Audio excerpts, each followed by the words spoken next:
Écoutez, ce que je peux dire aux Camerounais aujourd'hui, c'est que le coronavirus est bel et bien une pandémie déclarée comme telle par l'Organisation mondiale de la santé.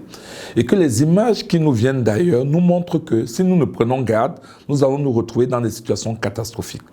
Cette pandémie existe donc, mais il y a des possibilités pour se prémunir contre elle. Et ça commence par l'observance stricte des règles qui ont été édictées par le gouvernement. Certaines sont simples.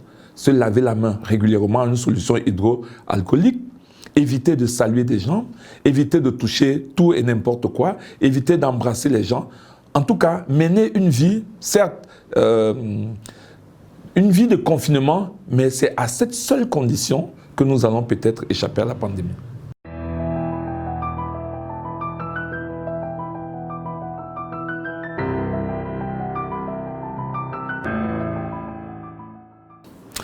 Ce qu'il faut dire, c'est qu'on a connu comme un retard à l'allumage. Les premières communications auxquelles les Camerounais étaient exposés étaient les tweets réguliers du ministre de la Santé. Mais on avait plutôt comme une espèce de décompte, sans vraie information. Mais depuis que le président de la République a tweeté, on a comme l'impression que tout le monde a pris conscience de l'importance de cette maladie. Et donc, la communication s'est un peu comme, on va dire ça, dynamisée.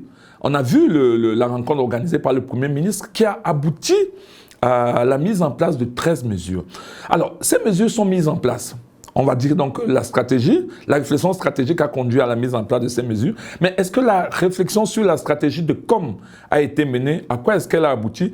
Mais le constat est qu'il y a un certain nombre d'actions de communication qui sont mises en place. Notamment, on voit le ministre passer dans certains médias, même si on regrette que les médias publics aient plus l'attention du ministre, alors qu'on est au moment où tous les médias camerounais doivent être mis ensemble afin de barrer la voie au coronavirus. Et d'autres choses, le constat est que jusqu'ici, on est essentiellement limité sur des actions médias. Mais on est dans une situation anormale. On est dans une situation qui demande qu'on raccourcisse le temps de communication. On ne peut donc plus se contenter des actions médias. Il faut associer aux actions médias des actions hors médias. C'est quoi les actions hors médias? On sait que la vie continue au Cameroun, dont les Camerounais se retrouvent dans les bars, les Camerounais se retrouvent dans la rue, les Camerounais se retrouvent au bureau, les Camerounais se retrouvent au restaurant, même si c'est jusqu'à 18h.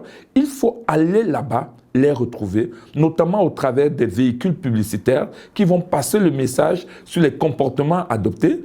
On peut également leur distribuer des flyers, mais ça ne suffit pas. Quand on a dit ça, on a Yaoundé et à Douala. Qu'en est-il des autres régions? Qu'en est-il des localités reculées du Cameroun? Tout le monde est exposé au coronavirus. Donc, la communication gouvernementale doit s'enrichir des langues vernaculaires en fonction des régions. Il faut descendre dans les régions, utiliser les radios communautaires ou les radios rurales, utiliser des véhicules publicitaires pour sensibiliser le maximum de Camerounais. Mais là encore, ça ne suffit pas. On n'a pas le temps d'attendre que les gens changent de comportement. Le changement de comportement, c'est tout de suite. Et vous savez, l'être humain est quelque chose de bizarre. Parfois, il a besoin d'un petit coup de pouce. Les Anglais appellent ça le nudge. Il a besoin d'un petit coup de pouce. Et ici, le coup de pouce pour changer de comportement doit être la coercition.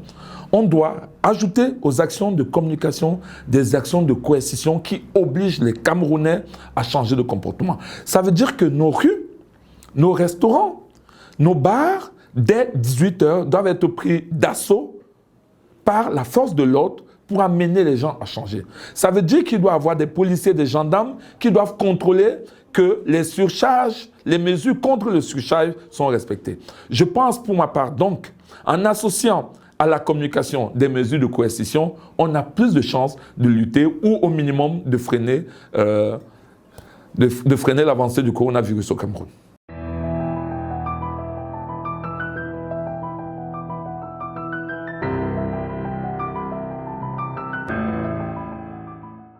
Nous savons tous que la situation est grave et que l'une des voies pour sortir de la maladie ou pour barrer la maladie, c'est le confinement total. Mais la réalité, elle est là, elle est implacable. Notre pays est à 70% au moins dans l'informel. Donc ce sont des Camerounais qui se lèvent tous les jours pour chercher leur pitance quotidienne. Alors est-ce qu'ils peuvent faire 2, 3, 4 jours sans travailler et pouvoir se nourrir? C'est la question à laquelle les autorités doivent répondre.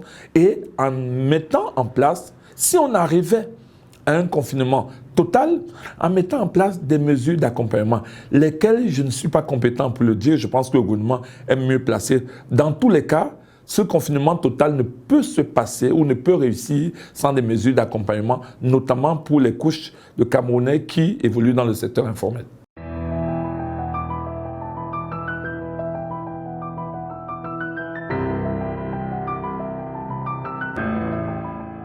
De toutes les manières, la plupart des pays du monde s'inspirent aujourd'hui de ce qui s'est fait ailleurs. Vous savez, aujourd'hui, le traitement que les pays comme la France, traitement ou les mesures que les pays comme la France, l'Allemagne, l'Italie mettent en place ne sont pas ex nihilo. Elles découlent un peu de l'expérience qu'elles ont vue en Chine. Donc, il y a des pays, notamment en France, vous prenez le cas de la France, vous prenez le cas du Sénégal, vous prenez le cas de la Côte d'Ivoire, où les chefs d'État ont décidé d'un certain nombre de mesures d'accompagnement. J'ose espérer, en tout cas c'est notre souhait, parce que les entreprises camerounaises sont en train de souffrir de cette pandémie qui oblige de nombreux travailleurs à abandonner leur lieu de travail. En tout cas, l'activité est au ralenti. Moi, je suis un patron d'entreprise. Vous savez qu'on a par exemple demandé aux bars, aux restaurants de fermer à 18 h. Et au Cameroun, la plupart de ces endroits-là faisaient leur plus grande recette à partir de 18 h. Donc, il y a un manque à gagner important. Mais on a envie de dire que l'heure n'est pas à ce type de considération. L'heure est plutôt à la santé des Camerounais et que le gouvernement est en droit de prendre toutes les mesures qui s'imposent pour préserver les Camerounais.